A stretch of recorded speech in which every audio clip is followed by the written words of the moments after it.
Добрый день, коллеги! Я рада приветствовать всех, кому интересна тема блогосферы и ее развития. Меня зовут Анжелика Лукина, и по этому имени вы меня найдете в Инстаграме, ВКонтакте, Фейсбуке, в живом журнале, в Яндекс.Дзен. Именно благодаря своей работе я, наверное, должна сказать спасибо за свою публичность и вот за такую открытость, что меня можно найти во всех социальных сетях. Но речь сейчас не обо мне, а о блогосфере, и мы начнем, пожалуй, с самого главного персонажа, это с блогера. Итак, блогер – это человек, который ведет онлайн-дневник или блог. Он регулярно публикует в нем новые записи, и поскольку блог в интернете сегодня может завести любой желающий, независимо от возраста, профессии, физических каких-то возможностей, тем более национальности, то, похоже, блогером можно назвать любого человека, буквально каждого из нас.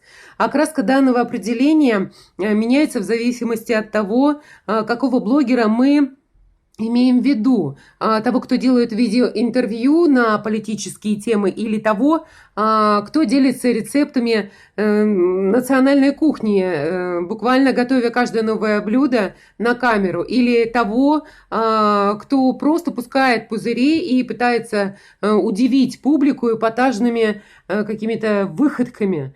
Это все блогеры, к сожалению. Мне по душе другое определение. Давайте будем говорить о свободных авторах интернета, о тех, кто может создать контент независимо от редакционной политики, независимо от мнения публики, независимо от канонов жанра или законов творчества. Что нужно знать свободному автору о себе? О том, что блогеры, как создатели контента, должны соблюдать законы своей страны, то есть страны, где они проживают и где они творят.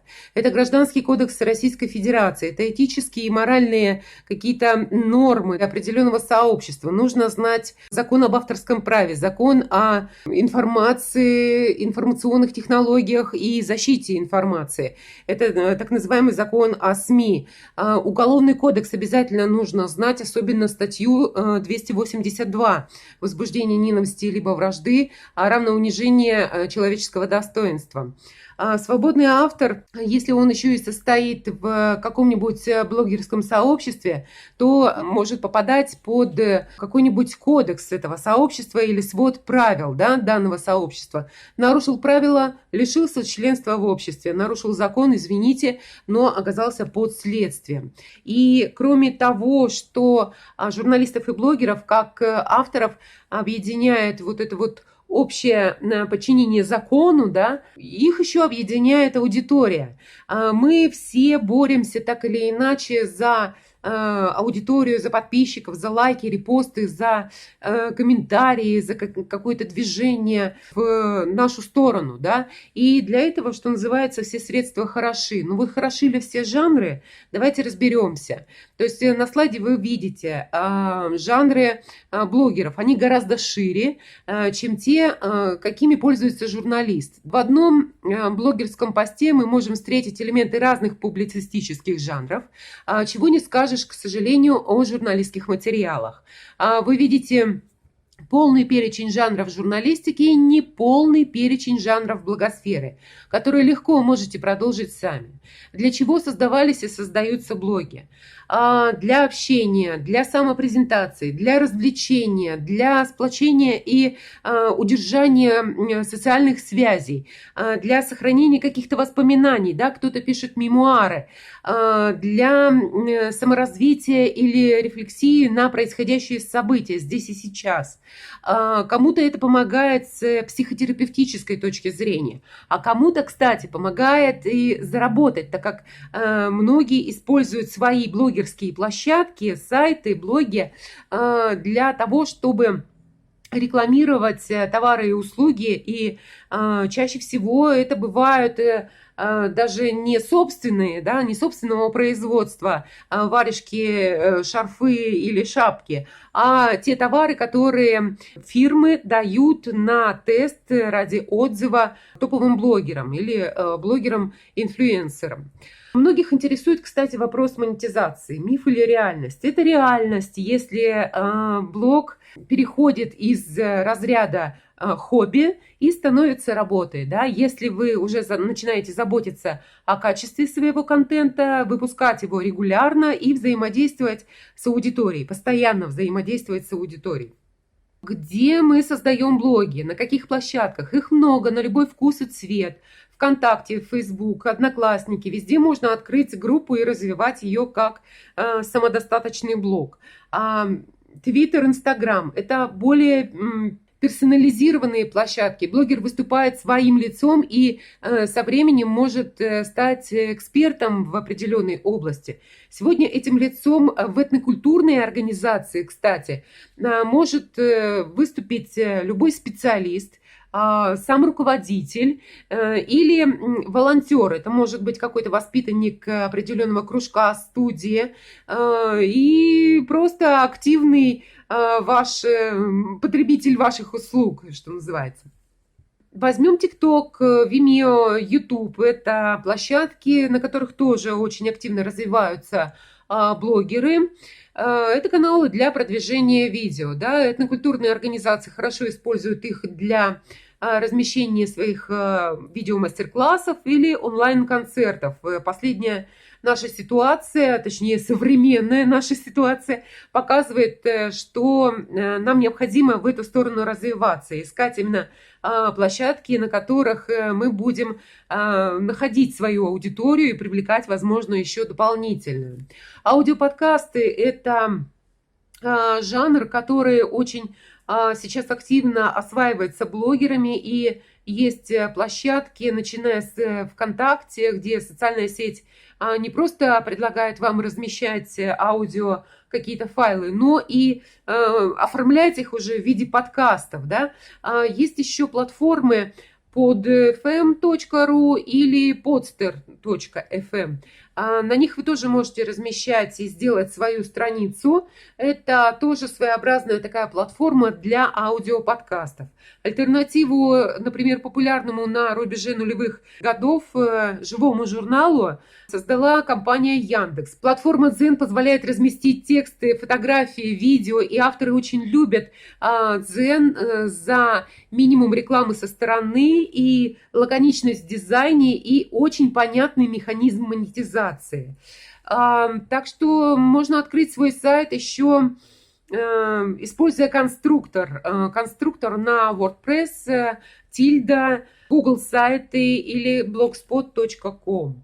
Если говорить о специализации блогов, то можно сказать, что больше успеха добивается именно тот, кто изначально делает специализированный блог. То есть исключение могут составлять только авторы, кто сам по себе, его имя, опыт и деятельность уже привлекают внимание аудитории. То есть авторы, чье имя уже на слуху, и аудитория пойдет именно на это имя. Что делать, если ты пока не специалист в той сфере, в которой хочешь развивать и открывать свой блог?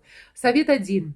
Учиться, учиться и еще раз учиться. В том числе у журналистов, которых недаром называют профессиональными дилетантами. Ведь журналисты знают, если они чего-то не знают, то есть люди, которые легко ответят на их вопросы и дадут замечательный, компетентный комментарий, отзыв.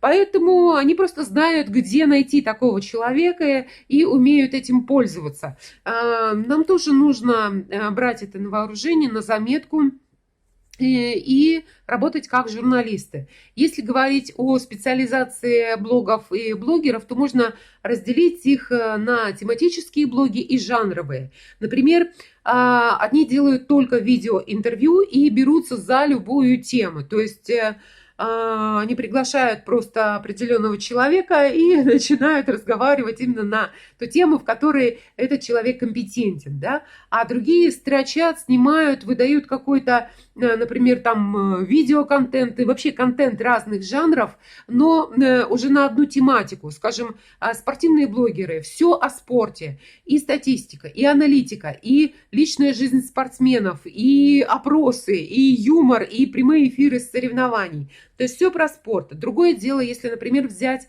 блогеров-стримеров, это уже приверженцы одного жанра, да, это прямые эфиры, они снимают о чем угодно в режиме онлайн-подключения, то есть где есть, оттуда и весть. Этноблогеры. Кто это? Этноблогеры. Почему сегодня вообще все больше и больше говорят о национальной политике, о народной культуре, о том, что необходимо знать и сохранять и развивать свою культуру, язык, традиции, обычаи своего народа? Почему? Да потому что это одна из приоритетных задач нашего государства.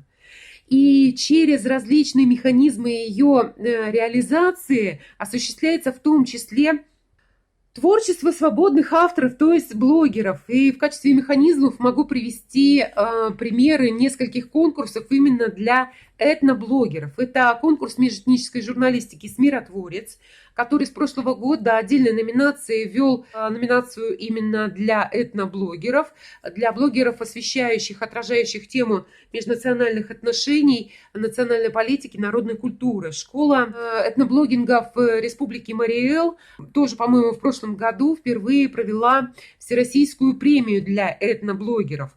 Молодежная ассамблея народов России «Мы россияне» проводит масштабные мероприятия по объединению и обучению этноблогингу, предлагая участвовать именно молодым начинающим авторам Рунета в этнофоруме для молодых журналистов и блогеров, а также в конкурсе в теме и в этнографических блог-турах. Организаторы, например, большого этнографического диктанта в этом году провели конкурс на лучший пост на этнотему. Какими ресурсами мы обладаем, если хотим вдруг создавать свой этноблог? Первый ресурс – это вы сами, всегда, в любой ситуации. То есть ваши родные, ваши близкие, ваши истории, которые связаны с народной культурой, ваши воспоминания, воспоминания ваших старшего поколения.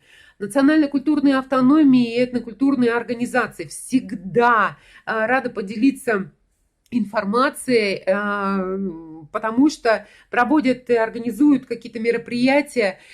Если вы, кстати, сами представляете такую организацию, то легко можете завести блог, например, от имени определенного лица, да, который будет изнутри рассказывать, как все делается, делать вашу деятельность более человечной, понятной и привлекательной, да, для потенциальной интернет-аудитории.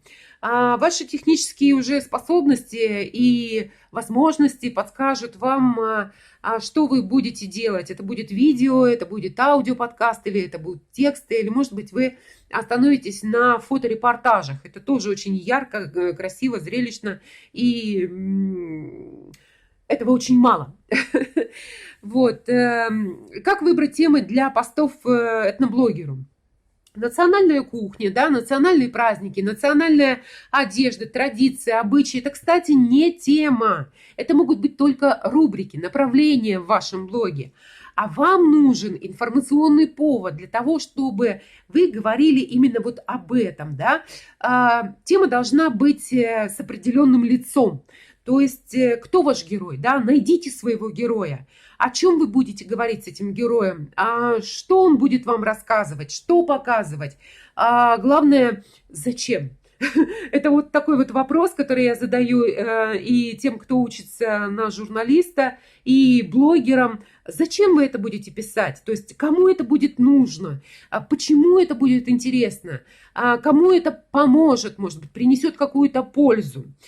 Как вы будете это делать? Это вы будете делать с помощью жанров. Вы выбираете и действуете. А не знаете как? Учитесь у лучших примеров. То есть ищите хорошие примеры, которые вам самим понравятся, и реализуйте что-то. Не калькируйте, не тиражируйте, а именно делайте свой контент, интересный контент, беря что-то на заметку у других, у лучших примеров. Запишитесь в школу журналистики. Там вы познакомитесь с азами публицистического мастерства. Научитесь, да, вот изучите методы сбора и обработки информации. И, кстати, этой азбукой сегодня, я прям уверена, должен обладать каждый из нас в той или иной степени. Почему? Потому что все мы, кто правильно, блогеры. Вот, отличный способ создать этнокультурной организации собственную школу блогеров, где на лекциях и семинарах все желающие будут изучать определенную порцию знаний, там получать ее, да, а уже отрабатывать на практике, на тех мероприятиях, которые организует этнокультурная организация, да, и пожалуйста, и блогеры сами будут находить те самые лица, через которые они будут рассказывать о ваших событиях и ваших мероприятиях.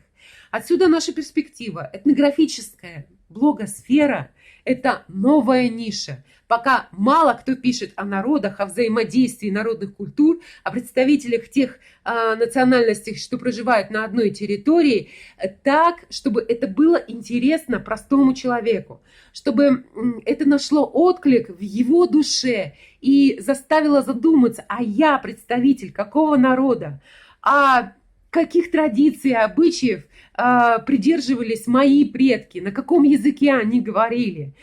Спрос рождает предложение, и проверьте, будет ли ваша аудитория читать посты на эту тему. Подготовьте пост о своей народной культуре, представителем какого народа вы являетесь. Напишите, что вы знаете о своем народе.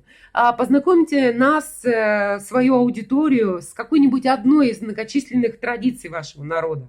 Снимите видео о том, как взаимодействуют молодые люди разных национальностей, чем они гордятся и как умеют дружить. Вот, кстати, молодежь умеет дружить независимо от вероисповедания и национальностей. И вот эта дружба из юности, из детства, она как раз проносится через года. Это дорогого стоит. Это те примеры, о которых уже можно рассказывать в своих блогах. Кстати, в качестве результата нашего мастер-класса я буду очень рада видеть посты в социальных сетях с хэштегом «Этнопост для Лукиной». Напишите, вот расскажите и поставьте обязательно этот хэштег, и лучшие ваши посты я лично распиарю и расскажу о ваших блогах у себя на страницах. И, кстати, данный механизм продвижения называется коллаборацией. Давайте дружить, поддерживать друг друга, особенно если вам откликается все то, что я делаю в интернете. Успехов вам в создании этнопоста и этноблога. Надеюсь на вашу активность в этнографической теме российского медиапространства. Спасибо за внимание.